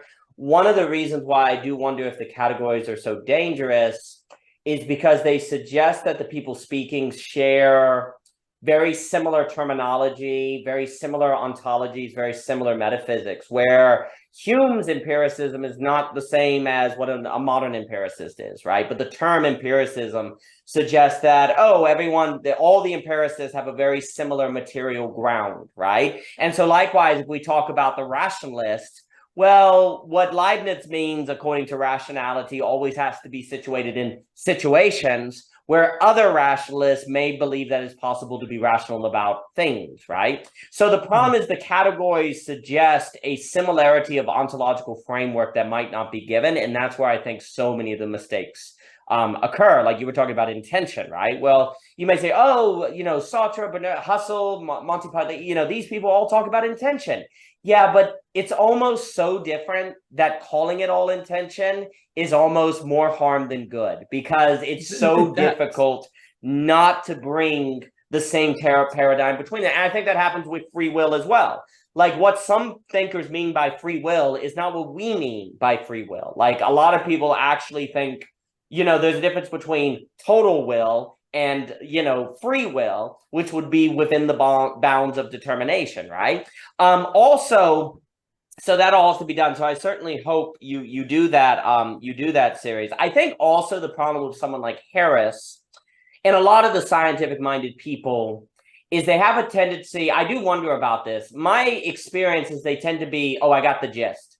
Oh, I got the gist. Oh, I got the gist. And they carry that where they read a philosopher and there's like, oh, I got the gist of the argument. Oh, I got the gist. No, there is no gist. There's the whole book or nothing. Absolutely. And so I think also maybe scientists are so used to reading abstracts and maybe papers that maybe the paper's 20 pages long, but it's not thousands of pages long. And usually the abstract or the papers are very to the point. Because they can be. They don't have to define all the terms or argue for every point. They just have to refer to the experiment, right? And the experiment, you can go watch the experiment. You don't have to read an experience. You just have to witness an experiment, and then you can read the abstract or the conclusion, right? So you're trained in thinking, you're basically trained that when you come to a long book, you're already skeptical. The very fact it's a long book, why does it have to be a long book? Couldn't it have just been a paper? Why is it a book? One of the things that worries me is I keep hearing more and more people say, you should never write a book, only an essay. If you wrote a book, it was a mistake. There is some truth to that. Most books are a mistake and they should just be essays. But I would never dare claim that a single text by David Hume should be an essay. What text by David Hume should be an essay? What should the Phenomenology of Spirit be an essay? Really? Okay. And so that sentiment to me speaks to a materialist scientific framework. And so if everyone's like, I got the gist, well, then they respond to the gist, and the gist tends to be nothing at all. And so I think that's what can kind of happen. Yeah. No, I completely. This is not the same thing, but related to this point is a lot of times I hear that say something like the phenomenology of spirit. Oh, that's just Hegel trying to sound this way. The language is this way because this way. And when before you really get into philosophy, you do tend to think, yes. And this is very different than say what I'm about to say. I don't want you to think I'm saying this because you have an essay in Thoughts on Simple Language. This is very different than what I'm yes. saying here. And Kant addresses this I can never remember. I've tried to find it recently because I bring it up a lot and I like to know exactly what it is. I can't remember if it's second or first or second critique, but where he says something along the lines of it's in the first critique. It's actually near the beginning. I do know where this is actually. I did find it. It's near the beginning where he says he's very well aware of the language he uses. It's like, well, this is kind of like a path. There's a very good reason. He doesn't use these kind of metaphors because he says, this book would be, 400 times as long if I did. I'm just trying but before I actually understood the reason for this kind of language, I would suggest anyone that makes that comment to be like, oh, well, they're just using this language to sound like this philosopher type and to sound smart. That's not it. I would challenge anyone that thinks that to take something like, say, the phenomenology of spirit, or being. I did this with being in time when I was like, I thought I could say exactly what he's saying here, just much simpler. No, you can't. No, you try can't. Rewrite, and I tried to do it. I would take chapter by chapter and be like, understand what he's saying there, and then rewrite it. No, you're going to go back and reread what you wrote and you'll be like, oh, great, I sound like one of those pretentious asshats I thought I was claiming other people were being. They're not being pretentious. There is no other way to rewrite. You can't rewrite being in time in a simple way. It's not a thing that's possible. Well, I think what you're saying, I really like that experiment you just said. That's really good. I think a sign of maturity, dare I say philosophical maturity, is the day you realize, oh, they're not pretentious. They have no other way to write this. And then I especially think back then with a pen and paper, I can't even imagine the difficulty. And also because if you're talking about pure experience or the sublime, these things require a breaking of language because often the very problem is the language which pre-frames them. And so no, it's very it's so tempting to kind of go, oh, they're just trying to be difficult. Maybe they are. I don't know. But let's put it this way. If you think they're trying to be difficult, then you rewrite it. I think that's a great test. I think that's a great kind of test. And the few times I've said that to people and they would try to do something like that, that I would read it and be, well, that's actually not what they're saying. That's a very small part of what they're saying, or it's not what they're saying at all. Yeah, you leave a lot out. Yeah, you can't. There's a reason. Being in nothingness isn't 800 pages because Sartre had a lot of time on his hands. Yes, that's right. You know that it's 800 pages because you can't really express what he's saying, and it's funny because you read it and you think to yourself, what could he have just left out and still had this? There is nothing. Well, you can't leave out the whole section 2 of bad faith. Well, no, you can't do that. That's not gonna complete his ontology. You know, arguably being in nothingness isn't long enough. Hence his final work. He would have agreed. There was a second part coming out of a second book of Being in Time that never got finished. I mean, these subjects deal with everything. You're not going to explain it you're not going to explain, like, now don't get me wrong, length isn't the issue. If you could give me a theory of proving determinism in 2 sentences, I would accept it. I would be skeptical that you're capable of doing such a thing, but I mean, I would be just simply because of the broad subject, but I mean, length isn't the issue. No. But however, these subjects you just can't. You're not going to explain away free will in a 70-page pamphlet. That's just not going to happen. If you could, it would be incredibly impressive, and like I said, I'd accept it. But I just don't see how that's possible. No, it's not, and I think one of the reasons we haven't learned how to read is because we don't treat authors with charity. Like, we don't assume the best with charity. We don't treat them assuming the best. Like, when we go to Sartre, we're like, it's 800 pages. Couldn't he have made it shorter? If you assume the best, you would say no. You would assume a reason. You'd have a charitable reading, and we just simply don't do that. And the other thing that I think has happened is perhaps it's kind of a subconscious hangover of reductionism, where if the truest things are the reduced form, the truest is the atoms and the quarks from the bookcase, we're basically trained to read thinking everything can be summarized. Like, the summary is the truest form of the book, in the same way that the truest form of things is the smallest parts, right? So it's almost like the summary is a subconscious product that has spilled over into reading from reductionism. And reductionism is very useful in certain contexts. There is a need for reductionist thinking, but it needs to only be a mental model and tool that you leave behind when you don't need it. The summary has a role, but the problem is when you come on Being and Nothingness, you cannot summarize it. That's why it is what it is. It is great philosophical texts are more like situations, more like systems, and irreducible by definition than they are summaries. But because we've been trained by the materialist worldview basically to think that truest reality is the smallest parts, we are led to believe that books, the truest point of books, are the summaries. When in fact, what you do is leave everything behind. The moment I reduce the bookcase to the atoms, I've left behind the qualia. I've left behind the percept. The moment I reduce consciousness to the brain, I've left behind consciousness. All I have now is interpretation. All of these speak to a certain kind of impulse that there is to remove a field to a thing, a situation to a thing. Consciousness is a situation, like we're saying, it's a field, right? The brain is engaged. Interpretation is part of the situation of consciousness, but it is not the whole of consciousness. Likewise, the summary is perhaps part of the situation of the book, but you cannot reduce the whole book as a situation to that. And we've just got this kind of subconscious paradigm of reductionism that we perhaps carried to books that we've also done with consciousness. We've reduced consciousness to brain states. The situation and field of consciousness we've reduced to brain states. And that speaks, I think, very well to the free will problem, because basically the idea is, if the electricity gets to your hand before you move your hand and you're aware of it, that would mean you're determined, right? That old experiment of the movement of the finger happening and so on and so forth. Well, all that might show is that the brain, the brain doesn't know before that, but the very movement of the electricity could be part of consciousness, right? Just because you don't have awareness wouldn't mean that there isn't conscious involvement with it, unless consciousness was merely brain states, right?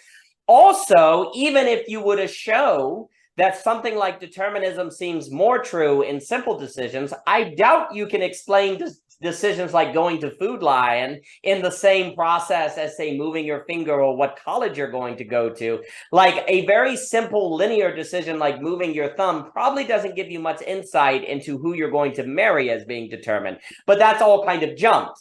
And also, too, like that argument would only work as an example if indeed consciousness was not a field and therefore would actually include the movement of the electricity, where your body actually doing that would be within the parameters of the freedom of your consciousness. So there's a bait and switch that occurs there that has to assume consciousness isn't a field, but where does that consciousness come from? And if consciousness is a field, then even if that experiment was true and applied to all choices of all kinds, which I do not grant, but even if it did, it wouldn't make the conclusion you think it does, because consciousness is not merely brain states. It's actually the entire field of emergent situations that is the human body. Reading Marcus Gabriel.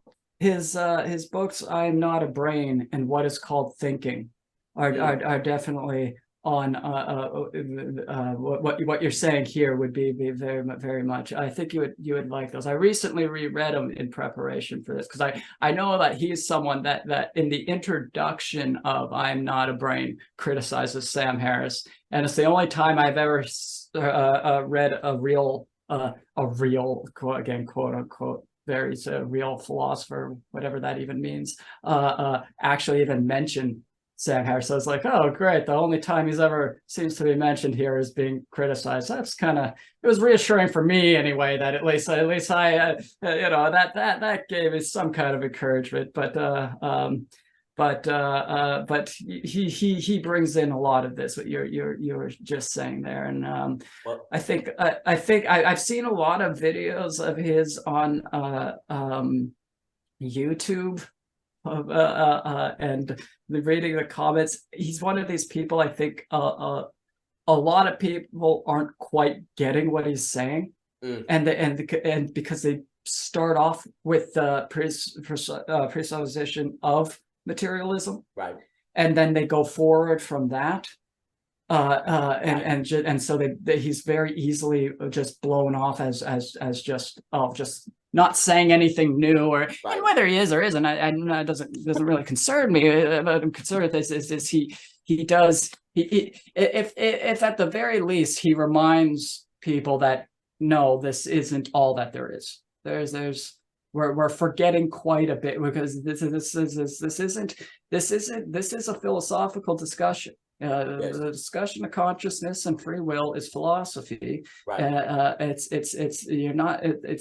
not going to be discovered with you studying the parts of an engine doesn't mean that you know how to drive a vehicle. Right. Yeah,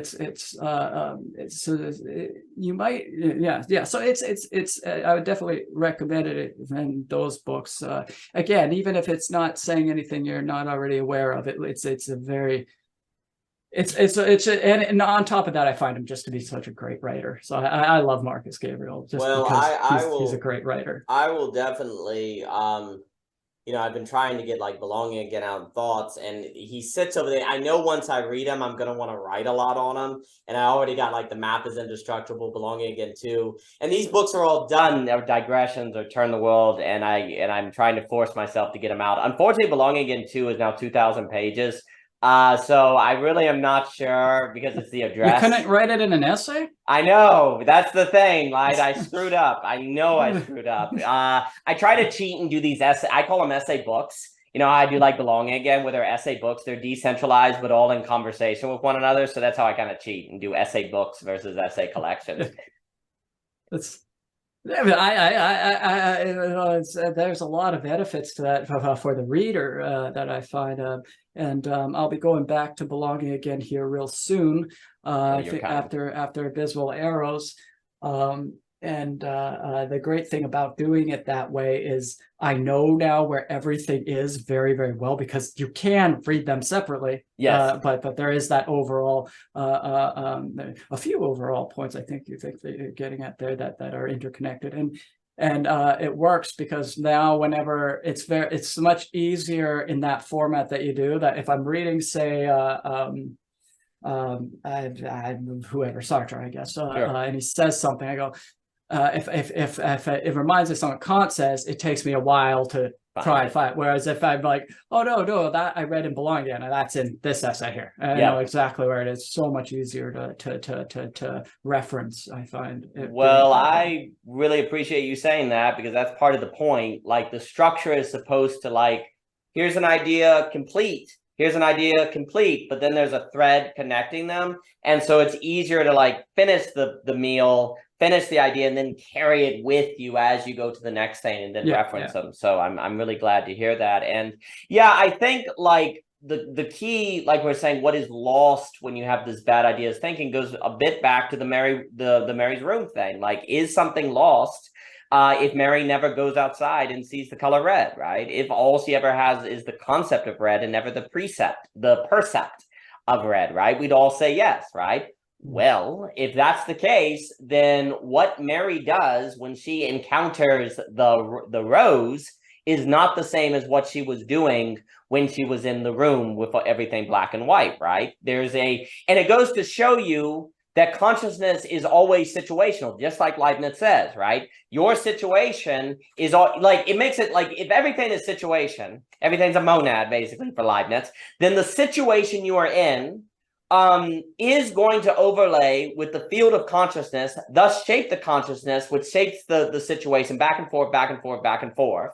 So likewise, if you exist in a materialist universe, then indeed you think as if the brain just interprets, and then you only see evidence that it just interprets because that's the Mary's room that you create. That's the Harris room, maybe. So, like, if you decide, we'll call it the Harris room. So if you decide that the brain basically only interprets and it's determined, well, then you put yourself in a room by that very brain, which can generate situation that then reinforces that. And if you never go outside the room, you then never see the free will or the percept, if you will, of which would show that that situation was inadequate. But if you go outside Mary's room, to go back to the Mary's room example, if you go outside and encounter the percept of the rose, you're in an entirely new situation. And is it the case that something true has disclosed itself?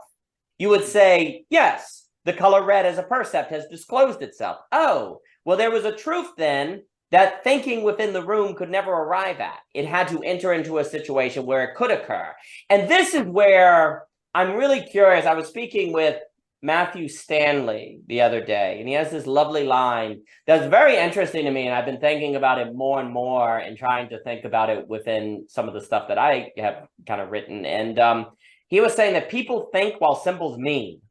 Like, people think symbols mean. And what he's getting at with symbols, and it's kind of a psychoanalytical term, is when you have a child, Augustine refers to learning as your mother pointed red and said, that's red. And then you knew what red was. But really, like, Wittgenstein comes along and he's like, no, that's not how learning works. You think that's how it works, but really you experience red and it means red. And it as a qualia, as a percept, and then you think about it as red. So, meaning and thinking are distinct in a way. Now, it's interesting because it seems like you need thinking to have meaning, but you also there's a dialectic there that then both get negated, sublated into something else. But the distinction is very interesting that Wittgenstein's putting forth, which for that very distinction to exist would require consciousness to do more than just interpret. There would have to be another function. Yeah, this is the point that you brought up. Was it yesterday at this point? When you don't sleep, the day seems so long. Was yesterday? Yes, Friday? that was Friday. Yeah. Yes, Today's Saturday. Okay. That's right. That was yesterday. Jeez, that very seems good. like Forever ago. It's already a week ago. Yeah, that point, because you make this point, in which I ended up writing a note on, and then I went to go sleep, but because of that one thing you stated, I ended up just writing for hours before I could even. Well, because it is true. You start to think it's, well, what is more fundamental? It's meaning demands thought, or does it? I mean, well, it's again, if you start to think, it seems so intuitive. That's one of those kind of that you do so often. You throw out these kind of points that might seem obvious to you, but for some reason I just never really thought of that, or I have, but just not in such a way as you word it there, because you really go, well, presents such a serious problem. Yes. Especially when you apply it to kind of even on such catastrophic levels. I mean, you apply this to the evolutionary theory. Well, we have a serious problem here, and I've never heard this addressed before. No, and maybe that's just my ignorance, and I just haven't come across it in my reading. That's probably it. But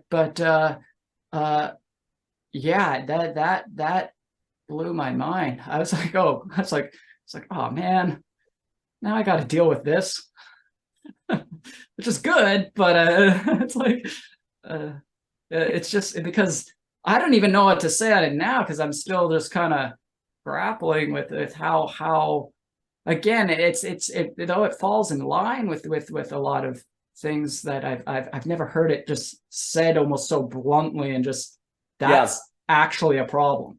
Yeah.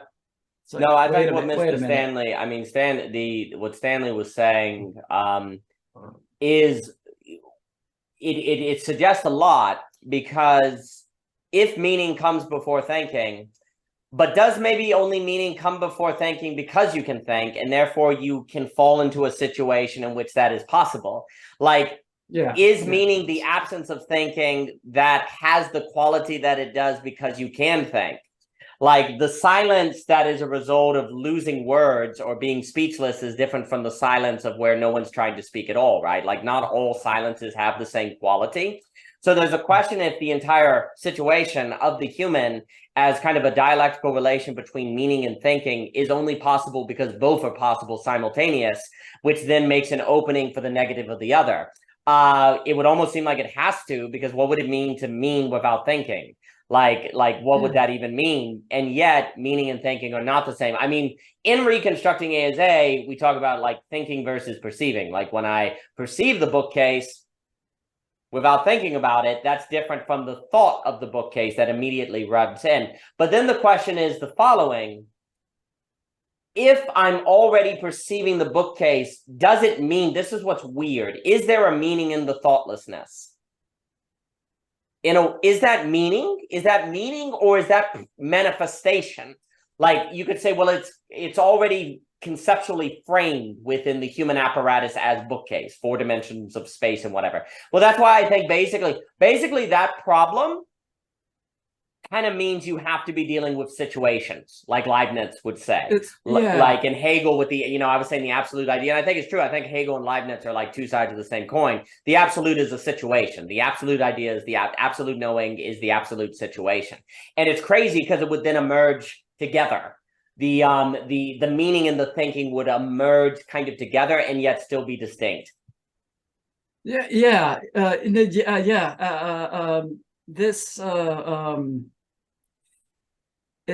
a the what is and the what kind of like where Husserl talks about where it is that one applies meaning, and it has very different well, let's say can't remember the example Husserl gives, but let's use this the example. Let's say the person the people that wrote Belonging Again is Daniel and Michelle, as well as the people that I am friends with and speak to on these subjects are also Daniel and Michelle. These are two different things. Yeah. Well, with the same subject, but it's not the subject in which I am applying meaning. It is the later, the is part in relation to my perspective. The person, so the subject itself isn't where the meaning is. It's the later. It's it's not the what. It's the is. It's the what it is. Right. Not the what. I just wrote all about this. This is where my fuzzy brain starts kicking in and being like, I'm not going to let you remember what you said there, but I will be talking about this and the way Husserl sees this, because I think he has a lot to say on this subject. On where it's in addition to kind of what you're getting at. He's getting at more of not which one's more fundamental, but where it's being applied. Right. Because we think we're applying meaning to the subject as the subject, but we're not. We're applying meaning to what is actually a part, but that comes from the subject. Right. That is where meaning is, not within the subject. The bookshelf example, there's no meaning in the bookshelf. The meaning in the bookshelf is the later, and that's my bookshelf. Now that my bookshelf is where the meaning, even though that bookshelf is still the same bookshelf to you, but it's not your bookshelf. Right. Therefore, but that doesn't mean that you don't have meaning to it. You still have meaning, but it comes from meaning from the way you're seeing my bookshelf. Right. And so the meaning actually is anyway, it's no, I like what you're saying there, and to me, it does suggest the very dynamics of the problem does suggest, in my bias, but I do think basically communal ontological models like Telesbaum talks about, Whitehead's relation, Bergson, Leibniz situation, Hegel's situation. All of this kind of screams that most fundamental reality is something like a monad, which is a situation. Like on the question of is meaning or thinking more fundamental, it's almost like the situation of meaning and thinking relating is most fundamental, and there's only situation. Right. And, for Leibniz, that's because God's a Trinity, and God in that sense is a Trinity, and you can't say Jesus is more fundamental than the Father or the Father more fundamental than the Holy Spirit. They're equally fundamental as, quote unquote, God, and God is a situation of the Trinity, basically. And so if all of creation is in the image and likeness of God, then all of creation in every possible aspect is situational. A way I did word it in a paper, right or wrong, is that what the monad is for situation is what atoms are for matter. Like matter, what atoms are to things, you say, oh, things are made of atoms. A way to think of the monad is the smallest of all possible situations. Like it's the smallest situation, and everything is made of monads. And so even at the most fundamental level, you're going to find a situation. And that could be just like Wolfgang Smith talks about vertical causation. You can never escape the observer effect in quantum mechanics of the person observing the quantums, of which the only way you solve the measurement problem is to say that the person observing it is as equally as real as the quantums, that all levels of reality are as equally real as all other levels of reality all at the same time. Well, that would be Leibniz. He would say the same thing. It's like, yes, because no matter what level of reality you go to, there's still going to be a monad. There's still going to be a situation. Because even if you're looking at the quarks in a string, there's the situation of you looking at the quarks in geometrical space. So you can never go anywhere in the universe where there's not a situation. If you imagine atoms existing without forming things, or atoms existing without an observer, you can imagine that. But that's simply because imagination is a dream and, dreamlike, and it's not bound to actuality. But in actuality, all you can find are situations, and the smallest points of reality are still monadic. They still are situational, if you will. So a way I've thought about, and I know he makes distinctions between animal monads, soul monads, God monad, all those different things. I understand that. But the monad, regardless what category of soul or animating principle one goes by, the monad, it does help me to think about it as being like what the atom is to things, monads are to situations. No, so I think like no matter what level of reality you get to, you're still dealing with a situation. Like you observing the quarks in geometrical space. And for him, it's like, therefore, every point of the universe is always revealing every other point of the universe, because wherever you go, there's always a situation. You can never avoid situation. And so that's why it's isomorphic. Whereas if, say, you believe in atoms, things, quarks, and all that as being kind of autonomous, then you could theoretically go to the level of quarks or strings or whatever, and that not be formally isomorphic to, say, the bookcase or whatever. It would be distinct. So for Leibniz, every point is always going to be isomorphic of everything else, and that's where you get infinite monads and all those different things, and they all unveiling the structure, and then all of those would unveil the structure of the Trinity as a situation itself. And so then for me, I guess if that's all true and that's the correct ontology by which to think about reality, then basically how do we read in a manner that maintains the situation of a book? Like how do we read in that manner? How do we think of consciousness as situational and a field, not as a thing that we can reduce? I mean, if we take Leibniz and all that very seriously, and again, Anthony Morley's book is just extraordinary. I highly suggest, and he's also a Substack, Intrinsic Harmony. Anthony Morley is a beautiful soul, and I owe him so much. What's the book called? It's called, just look up Anthony Morley. And let me see if I get geometry and interior life on Leibniz. Right. Let me actually right. You mentioned that. Actually, I think I already wrote that down. Nice. Yeah, it's amazing. I'll write it down again. That book's awesome, and he's such a great guy. And he's just really kind of, I think, unlocked Leibniz in such profound ways.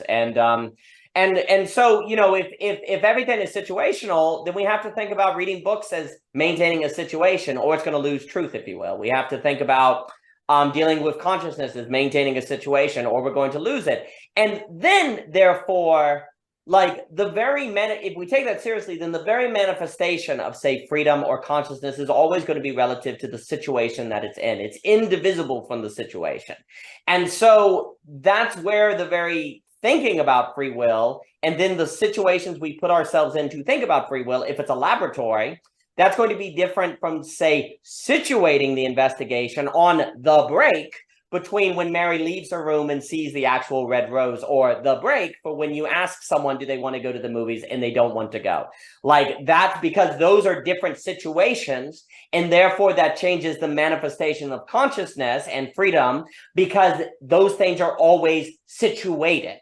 And so but of course, if consciousness in its manifestation as field changes relative to situation, well, then it's free, because it changes from situations. It's not bound, and it can change between situations, right? Mm-hmm. And it can choose which situations it's in or not. In a given situation, it may seem like it's not free, but that's because you're forgetting the movement between the situations, of which is most phenomenologically visible and clear in the breaks. The breaks from when you're doing everything you want to do and suddenly you confront something you don't want to do. Between the having a concept of something and encountering the percept of something. That's when we see a shift in situation, which if we see a shift in situation, there is then the possibility of the freedom to move between situations. So I think thinking situation can help. And then we just got to read freaking Hume like a situation. Like his whole book's like a world, right? Descartes is a situation. Sartre is a situation, not just someone who is a rationalist or an empiricist or et cetera, so forth. That's where we get really stupid, I think. Yeah, I completely agree. I mean, apart from what's already been mentioned, the benefits of doing so, like just even personally, going back and rereading, I just still am going through on human nature of Hume, with a completely different view, and it does just change everything. Because the first time I read Human Nature, of course, the typical view, or at least the popular view of an empiricist, is you go into it with that presupposition in mind. You're going to read it very differently, right? And if you then approach it in the way you just explained, and it's funny because this is for years. I go about thinking, oh well, I've read David Hume. I read everything there that he's put out that I can get my hands on anyway, and as well as all these other texts but the other texts I've also read also go in with that presupposition. And it's only been recently, within the last year or so, that I realized there's a whole other view on this that moves away from the empirical David Hume. Right. I thought this was just like you were the first person that I heard that started to approach this idea, and which is what got me back to reading David Hume, because I realized, there's a lot here that I really completely missed, and so while looking up, finding all these articles, there's a whole different, it's like a different person. It's just reading a completely different philosopher who is also one of the most important philosophers that ever lived, certainly one in the English-speaking world. And it's kind of, for me, it's like discovering a new band that you just love all of their music, but in this situation, it's like knowing of a band that you always knew you would like, but finally going back and listening to them and realizing, this is that's how it's been with this new read of David Hume, stepping outside that category and actually just reading what he's actually saying, right, as that situation, as you put it. Well, again, one of the things that gives me a bit of hope is that maybe these liminal web spaces can create that magic for different thinkers, like you're doing with Descartes, or that Morley with Leibniz, or with Hume, like that you go, oh, like there's a magic in that. And I think if people experience that magic, then they get intrinsically motivated to read books. They get intrinsically motivated to do this thinking because they see that magic. And also, the crazy thing is, very often the magical realization that you didn't fully read a thinker suddenly makes them a lot more usable, practical, and they actually help you in your daily life. That's the other thing that's pretty crazy, is like very often, this is actually why the misreadings of philosophers can be so terrible, is because then it just feels like abstract system building. But when you get like the real readings of these philosophers, very often they are operating in a real human condition that they know is consequential. Leibniz knows that conflating listing and counting, to use my language, is consequential. Like Leibniz knows that thinking that things are their own grounding as opposed to always situated is consequential. David Hume has suffered great political consequences and thus knows that philosophy unbound from common life is very consequential. And yet those readings of those philosophers that then situate them as having real stakes tends to be the reading that's lost. And so then philosophy doesn't feel like it has any stakes. But once you go back to these philosophers and see, oh, wait, this actually has real stakes, well, then the excitement to do the work, I think, commences. Things really kind of come up. Right now, we feel like all the stakes are in science. That's what's happened. All the stakes are in science, when that's not the case. Yeah, it's there was another thing on yesterday's discussion that was just such a breath of fresh air, hearing other people, the limits of reason and the limits of the science in general is just, that's a whole other thing. The thing though, that with doing that is, and again from my own experience with David Hume, is it's not so much that now I have this more broad understanding of Hume, but as well as everyone else that comes after. I mean, Kant is now completely. Yeah, that's exactly right. And this problem, it's a problem when you misinterpret a single philosopher in history. Yep. You subsequently misinterpret all of them that come after. Yep, that's exactly right. it's a lot more damaging than just simply. It's not like reading a work of fiction and you miss the plot, right? Right. You miss the plot of a fiction novel, you miss the plot of that fiction novel. Right. You miss the meaning of a philosopher, you miss the meaning of philosophy. It's to a degree. I mean, of course, that's a huge exaggeration, but there's some truth there nonetheless. That's hilarious. There's a lot of truth to that, though. It's absolutely the case. Like Kant's critique, like the second critique, makes a lot more sense. When you understand the third critique, you say, "Oh, okay." Like, but if you miss it, you miss everything that follows after that. I think that's very, very well put. It's been a pleasure, sir. Thank you for your time. We'll have to do it. I always enjoy it. I don't know where the time goes, so thank you, Pae. Yeah. Thank you, and you have a great